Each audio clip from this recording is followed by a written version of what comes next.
Assalamualaikum and hello, my name is Nur Hazika binti Muhammad. I would like to present about introduction for my group project report for subject Occupational Safety and Health. So, what is hierarchy? Hierarchy is a compound word which is made up of three consecutive activities running one after the others. So, hierarchy is hazard identification, risk assessment, and risk control. So, what is hazard identification? Hazard identification is the recognizing of the thing which may cause injury or harm to a person. Risk assessment is the looking of the possibility of injury or harm occurring to a person if exposed to a hazard. Risk control is the introduction of measures which will eliminate or reduce the risk of a person being exposed to a hazard.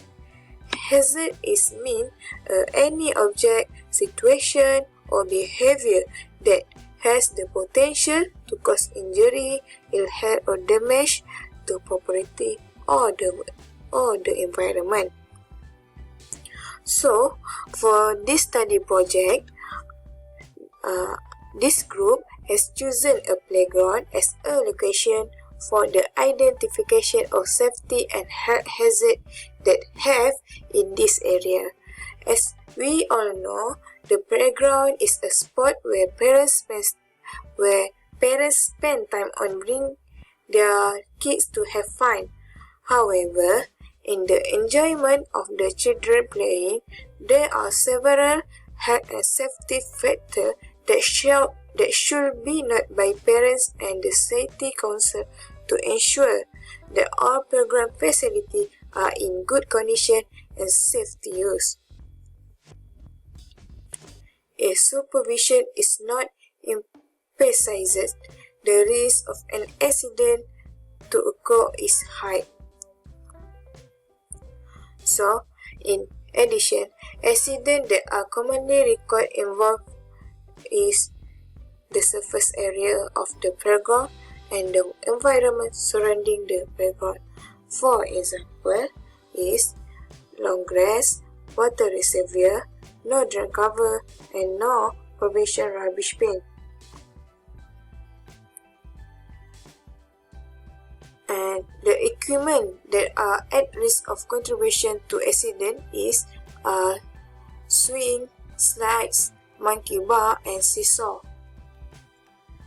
So, for all the factors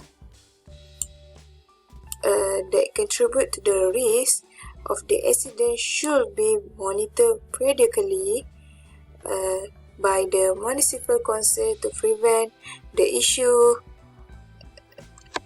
of accident at this playground keep going.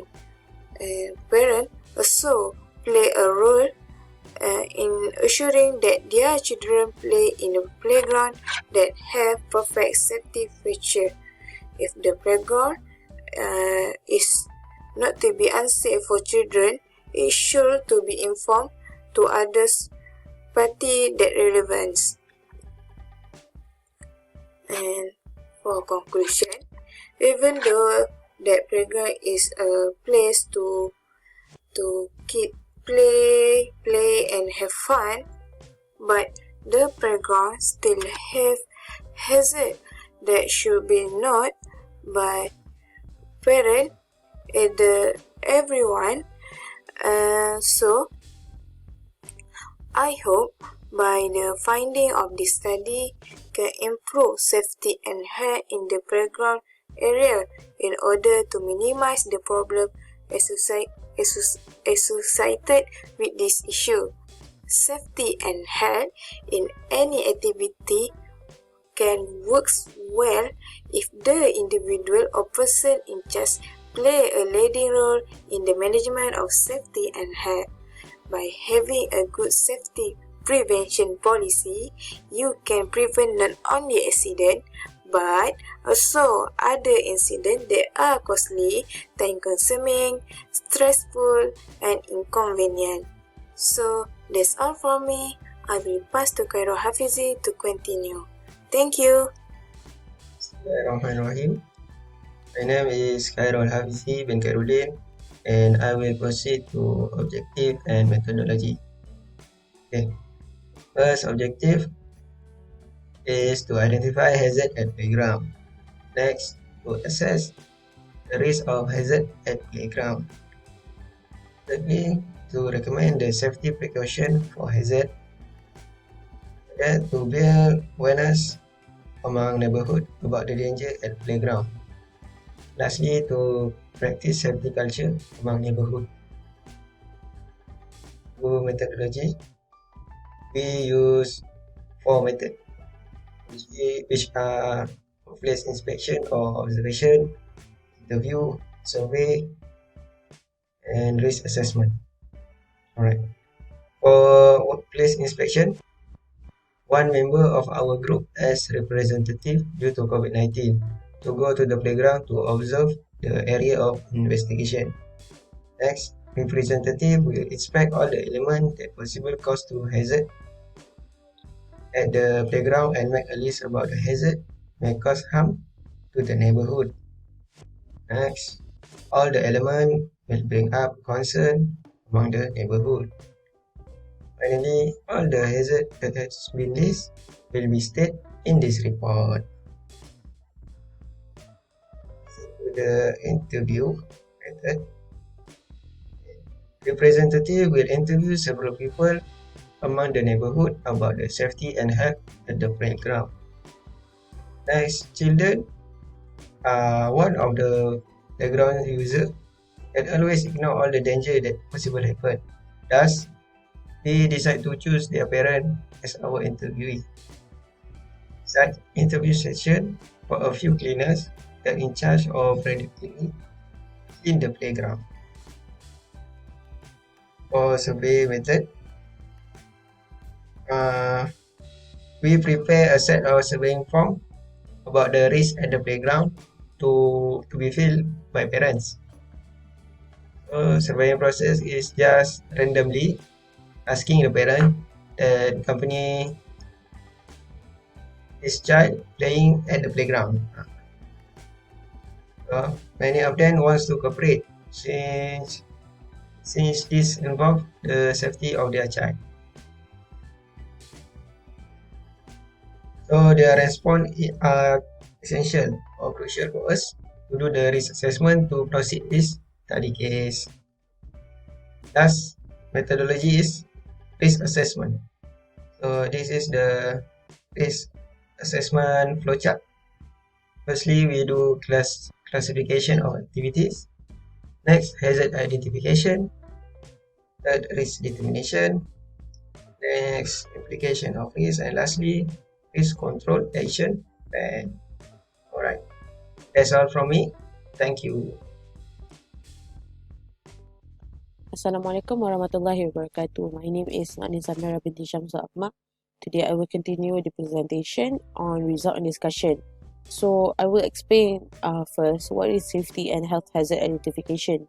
So the aim of hazard identification is to underscore the critical operation of risk of tasks. That is those tasks posing significant risk to the health and safety of individual, as well as underscoring those hazards pertaining to certain equipment due to energy sources, working conditions, or activity performed. There are 3 categories of hazard, which are safety hazard, health hazard, and environmental hazard. We monitored a playground from the assignment we have received, and we have noticed several safety and health hazard.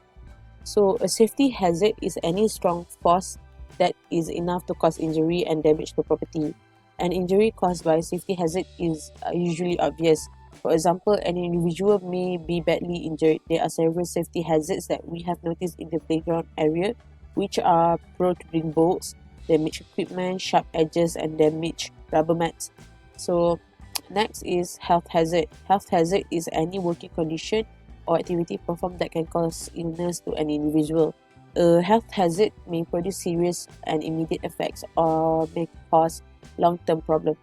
All parts of the body could be affected. Health hazards include chemical, biological hazard, physical agent, and work design hazards. There are two health hazards around the playground that we have noticed, and those are tall grass bushes and large water puddle. So I will explain all the hazards that we have noticed. The first safety hazard is the protruding bolt at the swing. So the bolt was supposed to function as the combining agent between the swing platform and the cable. So if we have noticed that the bolt is not covered and it is rusting due to being exposed to air and water as frequent as often. So the protruding bolt is very dangerous because it can cause entanglement. And next one is safety hazard, which is the damaged equipment on the playground. Supposedly, the material for a playground parts should be durable and resistant to weathering and abuse.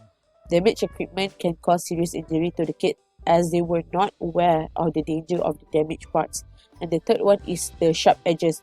Sharp edges usually happen when a metal part of the playground has rusted severely and causing a part of the metal to fall off from its origin, and leaving it having sharp edges and rusted. So if kids run into the rusted unsafe sharp edges, it can cut through the skins of the children and cause bleeding and possibility of infection as well. For the damaged rubber mats, it will lose its functionality, which is to keep grip on playground surfaces. Damaged rubber mats will cause the playground to be wet and slippery, and kids could possibly slip and scrape their knees and bleed, which is not supposed to happen because the rubber mat was supposed to soften a child's fall. As per health hazard at the playground, we have noticed the tall grass bushes, which is very dangerous because it may have dangerous animals or any reptiles hiding underneath the bushes. And kids playground was supposed to be a wide flat area without any risk of being exposed to or being bitten with a dangerous animal or reptile. And lastly, the large water puddle is the ultimate health hazard because kids can be exposed to the risk of dengue. The community was supposed to ensure that the playground has a good water drainage system that can flow out all the water from rain to avoid puddle that could increase risk of dengue or malaria. This puddle is very big and dirty, but some kids could mistakenly took it as a pool, which is very dangerous because the puddle will contain and does contain a lot of bacteria which can affect their weak antibody system. So below this table is the diagram of all the hazards that we have noticed at the playground. The first one is the protruding bowl, the second is the damaged equipment, the third is the sharp edges, the fourth is the damaged rubber mats, and the fifth is the tall grass bushes, and the sixth is the large water puddles. So now I will explain to you the risk assessment method in which I will take each from each hazard, which is one from safety hazard and one from health hazard. As per safety hazard, I took the sharp edges problem hazard as the to do a risk assessment on it. So for the classification of activities, it is or hazard, it is the sharp edges, and identification of hazard. Sharp edges can cause serious risk of injuries. So for risk determination, it can cause bleed and infection if in contact with skin, and implication of risk. If a kid is in contact with the edges, they might bleed, and the bleed will probably cause infection due to the rusting, and the unintended serious injury and bleed and infection could lead to amputation. So for risk control action plan, we recommend that the community remove the residue of the rusting sharp metals and replace with a new metal bar that is more durable. The second risk assessment for health hazard, we took the large water puddles, and the identification of hazard is the large water puddle can cause various health problems, and the risk determination. To be precise, these health problems are dengue, cholera, anemia, diarrhea, and other diseases. For implication of risk, severe dengue fever can cause internal bleeding, organ damage, and even death. Cholera can cause loss of large amount of fluids and electrolyte. Anemia can lead to rapid and irregular heartbeat. Diarrhea can cause dehydration, and all these diseases can lead to death after severity. So for risk control action plan, we we would recommend that the community start on planning new better water drainage system. I think that's all from me. Thank you. Assalamualaikum warahmatullahi wabarakatuh. I'm Muhammad Shivzan bin Amiruddin, and I'm going to explain about the recommendation. So, control measure is defined as action that can be applied to lessen the potential of exposure to the hazard, or the control measure can also remove the hazard or to decrease the likelihood of the risk of the exposure to the hazard being realized. A simple example of control measure would be the secure guarding of moving parts of machinery, eliminating the probability for contact. When we look at control measures, we often refer to the hierarchy of control measure. After analyzing and reviewing the hazards, we can conclude that there are 6 types of hazard that harm kids, and that are unsafe condition and unsafe act. Other than that, there are 2 types of health hazard that can affect health condition of people around the area. Therefore, some steps need to be taken to overcome this problem. So first of all, the authorities should be monitoring the safety and cleanliness of the playground environment by always adhering to the playground maintenance schedule at least 2 times a month. In that regard, the authorities should keep the long grass always short by trimming it so that there are no dangerous animals like snakes hiding in the grass. Next, unclosed drainage drains are very dangerous, especially to the children, because they might fall into the drain. In this case, the playground is surrounded by ditches for the purpose of smoothing the flow of water. Hence, this drain should be closed by the developer because it is very detrimental to consumers, especially children who are less sensitive to the safety. Moreover, the developer must ensure that the rubber base on the playground equipment is high of quality and replaced with a new one when it is rotten or damaged. Besides, the provision of rubbish bins in the playground area should be improved and provided by the municipal council so that the cleanliness of the playground from garbage disposal and food evenly can be overcome. Next, no provision and insufficient rubbish bins will cause playground visitors to leave their rubbish everywhere and resulting in a bad environment. Consequently, the playground environment is exposed to the presence of flies and diseases. Additionally, a dirty environment with food waste, if no bins are provided, will invite the presence of stray dogs, which can also endanger the safety of playground visitors. Thereafter, reservoir water in the playground area will affect the health of the playground visitors, no matter kids or adults, when they are potentially exposed to malaria and dengue. Malaria and dengue are caused by mosquitoes that breed in uncovered reservoir. This stagnant water is also caused by uneven ground surface factors. This causes the water to stagnate next to the low area. To overcome this problem, children's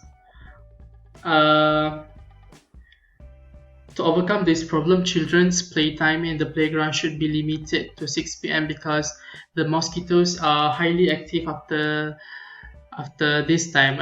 After the dusk. Other than that, the responsible party should make an effort to level the surface of the land that causes the reservoir by making land reclamation. However, in this case, parents play a key role in making safe and healthy playground choices to play in ensuring that children are not exposed to danger and disease while having fun on the playground. That's all from me. Thank you.